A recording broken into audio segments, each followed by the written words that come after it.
मैंने राम से आस्की की है, मैं कभी नहीं छोड़ सकता, राम राम। उसने गर्दन उड़ा दी। तो गर्दन अपने हाथ में लेकर उसकी तरफ बढ़े तो एक वहां फकीर खड़े थे। तो उन्होंने कहा, फकीर को तैश मुनासिब नहीं। बस गर्दन गिरी। महाराज जी, आज के सत्संग में था श्रद्धा उत्कंठा के बिना भगवत प्राप्ति नहीं, तो भगवान दर्शन नहीं देते जी। तो महाराज जी, एक संत सरमत जी का जीवन चरित्र आता है राधा मोहन जीवन चरित्र में। वो तुमको तो नहीं था ऐसा कुछ, वो आए थे ईरान से आए थे सूबेदार के रूप में भारत, फिर किसी काम से अयोध्या गए, फिर वहाँ पे राम मोहन का दर्शन मिला। वो तो मतलब नहीं, अयोध्या जाकर के उनकी श्रद्धा उत्पन्न हुई भगवान श्री राम के रूप में। पूरे चरित्र को ध्यान से सुनो। जब वो भगवान श्री राम के रूप को देखा कनक बिहारी ठाकुर को, देखते ही लुब्धायमान हो गए और लगा इनको मैं भर नेत्र देखूं। और भगवान जिसके चित्त को चुराना चाहते हैं तो कुछ और ही दर्शन देते हैं। बस आशिक बन गए भगवान राम के, और जबान में राम नाम और हृदय में ध्यान। यहाँ तक कि शायद औरंगजेब उस समय बादशाह था, तो उसने जामा मस्जिद के दरवाजे पर खड़े करके पूछा, तो उनका मैं कोई गलत हूं? मैंने राम से आस्की की है, मैं कभी नहीं छोड़ सकता, राम राम। उसने गर्दन उड़ा दी। तो गर्दन अपने हाथ में लेकर उसकी तरफ बढ़े तो एक वहां फकीर खड़े थे। तो उन्होंने कहा, फकीर को तैश मुनासिब नहीं। बस गर्दन गिरी और शांत हो गए। वहीं सीढ़ियों पर उनको दफना दिया गया कि सब इनके ऊपर पैर रख करके जाए। बाबा जब वहां से निकले तो आंसू आ गए थे कि ऐसा राम प्रेमी और ऐसी दशा।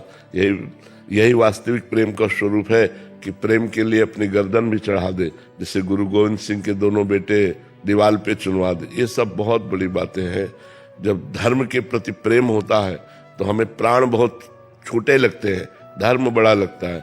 आज लोग अपने प्राणों के पोषण के लिए धर्म का बलिदान कर रहे हैं, अपने धर्म का त्याग कर रहे हैं। बेविचार, व्यसन, खान पान सब राक्षसी। तो अब आज के प्राणी को धर्म की भाषा समझ में आ जाए, यही बहुत बड़ी बात है। कि कोई, जैसे आप लोग सुन रहे हैं, आप लोग चल रहे हैं, आप लोग प्रश्न कर रहे हैं, तो धन्यवाद के पात्र हो। नहीं तो संसार में देखो ना, पिए शराब, खाए मांस, मदमत्त घूम रहे हैं, धर्म की कोई परवाह नहीं।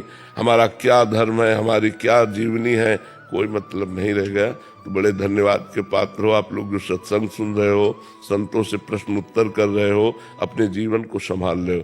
तो उनके हृदय में आशा भी थी, उत्कंठा भी थी और प्यार भी था भगवान से।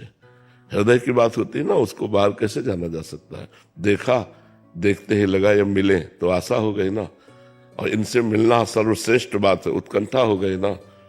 और श्रद्धा तो देखते ही हो गई थी। तो बिना श्रद्धा के तो अनुभव में ही नहीं आता। भवानी शंकरो वंदे श्रद्धा विश्वास रूपिणो याभ्याम बिना न पश्यंत सिद्धा स्वांता स्तमीश्वरम।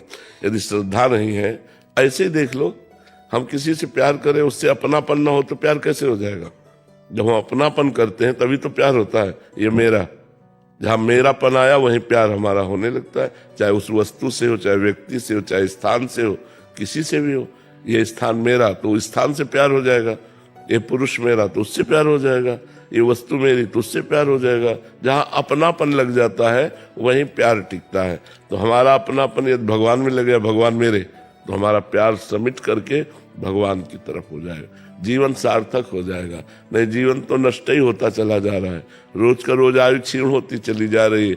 हम मृत्यु के नजदीक पहुंच रहे हैं। हमारा जीवन खत्म हो जाएगा एक दिन, लेकिन हम कमा क्या पाए, ये खास बात है। यहाँ से ले जाने वाली चीज तो हम कमा ही नहीं पाए। भगवान का नाम, भगवान का भजन, भगवान का ध्यान, भगवान की लीला कथा, और प्रपंच में समय व्यतीत कर दिया तो जीवन बिल्कुल नष्ट हो गया। इतना